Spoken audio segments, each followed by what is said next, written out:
Hey YouTube, it's ICU, and today I'm going to compare Samsung's increasingly popular Galaxy S4 Android Jelly Bean powered smartphone against Apple's all-new flagship iPhone 5S. Now to preface, I just wanted to say that the iPhone 5S and Galaxy S4 are just phones, and they're unquestionably two of the best phones on the market right now, so there's really no need to get heated in the comments. Like I said, they're both great and definitely capable devices, and different people will choose them to accommodate their personal needs. And with that out of the way, I'm going to get into this comparison. To start off, let's take a closer look at the latest of the two devices, the iPhone 5S, which was released last month, September 20th, 2013.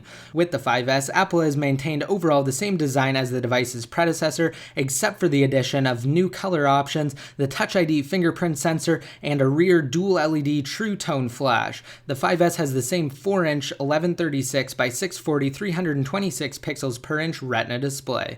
The left of the device features a nano SIM tray, whereas the right is equipped with volume buttons and a silent toggle switch. The power and lock button sits on the top with a headphone jack, microphone, speaker, and lightning connector data and transfer port on the bottom. A secure Touch ID fingerprint scanner is built into the home button, which allows users to easily and safely bypass the lock screen using only their finger. The Galaxy S4 features a multitude of sensors for a few really awesome and a lot of really gimmicky features. Unlike the iPhone, the S4's power and lock button is located on the right of the device, with the volume rocker on the left. A headphone jack and IR blaster sit on the top, whereas the bottom houses a micro USB port and a microphone. The S4 offers a massive 5-inch 1920 by 1080 441 pixels per inch display, which is built with Corning Gorilla Glass 3. Unlike iOS devices, the Galaxy S4 features a removable polycarbonate plastic back, which adds the convenience of expandable memory and battery swapping, but detracts from how the S4 feels in the hand. Aluminum and/or glass phones like the iPhone, HTC One, and Nexus 4 simply feel higher quality. Now I'm going to use a cross-platform benchmark tool called Geekbench to measure the performance of both phones. Geekbench 3 takes into account multiple system resources and performs dozens of tests to give the most accurate numeric representation of how well devices actually perform. I also close out of all running apps on both devices to ensure accurate results. While the test is running, I want to discuss some specs. So on the left, the S4 is packing a 1.9 GHz quad-core Snapdragon 600 processor from Qualcomm, whereas the iPhone 5S on the right is powered by a wicked fast 1.3 GHz 64-bit dual-core A7 chip. Now, although the S4's CPU is clocked faster and has 2 additional cores, the results may surprise you. Skipping ahead, the 5S finished way before the S4 with a single-core score of 1411 and a multi-core score of 2550. Skipping ahead again, the S4 pulls in second place with a single-core score of 685 and a multi-core score of 1861, far behind the 5S's score, but that's to be expected considering the 5S is not only the newer device, but it's also the only smartphone on the market at the moment with a CPU that features 64-bit architecture, effectively future-proofing Apple's iOS device lineup. It will definitely be really interesting to see how well 64-bit Android phones will perform because of course they will eventually be released. It's inevitable. Going over the specs again, we have a 1.3 GHz CPU on the 5S and a quad-core 1.9 GHz CPU on the S4 with 1 GB of RAM on the 5S and 2 GB of RAM on the Galaxy S4. Now let's talk about screen brightness because that's definitely important when comparing devices and doing visual tests. So the brightness on the S4 is cranked up to max, and in spite of that, it's really hard to see the screen in direct sunlight. I actually had to turn up the exposure on my camera substantially to ensure that you'd be able to even see the display. At its brightest setting, the 5S is about 30% to 40% brighter than the S4, and it doesn't impact battery drain as much either because the display is substantially smaller, although the smaller display is viewed by some as a downside. Getting into picture quality comparisons between the two, I'm first going to show you guys that the brightness is at the same level on both, although it will have a slightly negative impact on pictures displayed on the iPhone 5S. It'll somewhat wash out images due to its screen being brighter. Again, it's always hard to convey image quality over video. You really have to be there in person to appreciate both.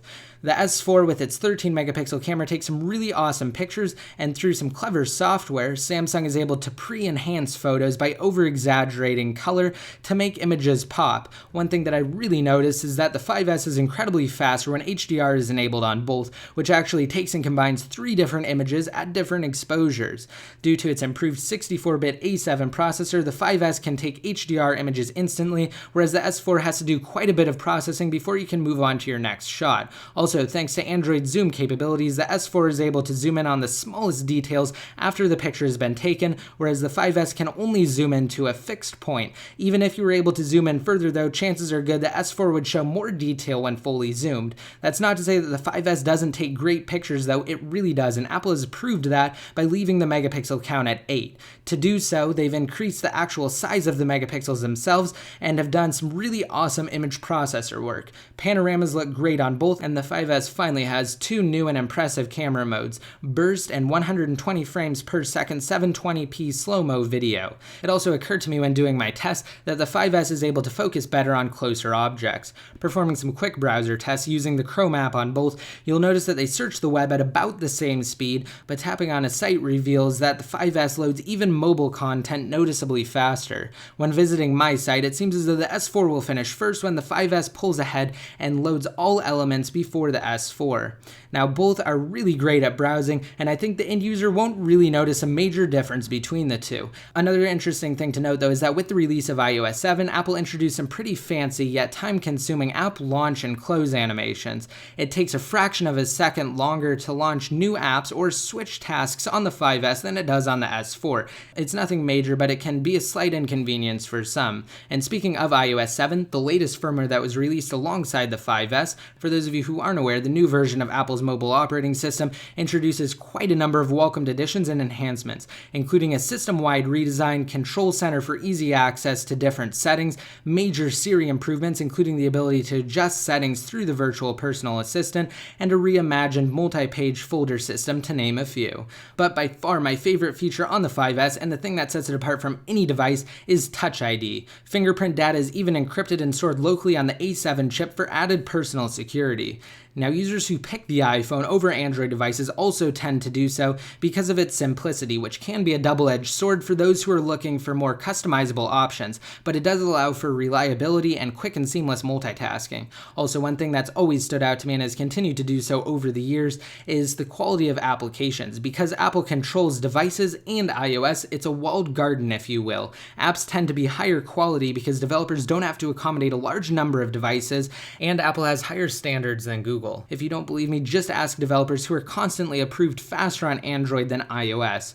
iCloud and all of Apple's multi-platform cloud-based services are also incredible and offer a seamless way to switch from phone to tablet to computer, all while having instant access to data that was created on the last. Now, Android phones stand out to consumers for a few really good reasons. First, they tend to have larger displays, like the 5-inch 1080p one found on the S4. You can customize them to no end, which, like iOS's simplicity, can also be a double-edged sword if you're just looking for something easy, but for most, it's a plus. In fact, the S4 looks horrible out of the box with its annoying TouchWiz overlay in my opinion, so I installed a stock Jelly Bean theme to completely change the look, animations, and overall feel. You can also install a ton of other different visual and system tweaks from the Play Store, even emulators. The S4 also has a lot of interesting and unique features, some more useful than others. Air View, Air Gesture, Smart Stay, and Smart Scroll are just a few. My favorite though has to be multi-window support. With the help of root access and a simple app from the Play Store, you can open up the multi-window bar and throw any app into multi-view mode, which traditionally is exclusive to a few pre-installed apps from Samsung. Multi-window is really great though. It lets you run two apps on the screen simultaneously, and it intelligently switches or adjusts the view depending on your preferences. Alright, and that concludes my iPhone 5S versus Samsung Galaxy S4 comparison. Remember, they're both great, and you really can't go wrong with either. It just depends on what you're looking for. As always, I just gave you guys some facts, information, and some really great comparisons to intelligently make the choice between the two. Now don't forget, it's not too late to enter in to win my $100 Amazon gift card giveaway. Just be sure to rate this video up and leave a relevant comment below. If you don't know what to leave in the comments, let me know which one you prefer and why.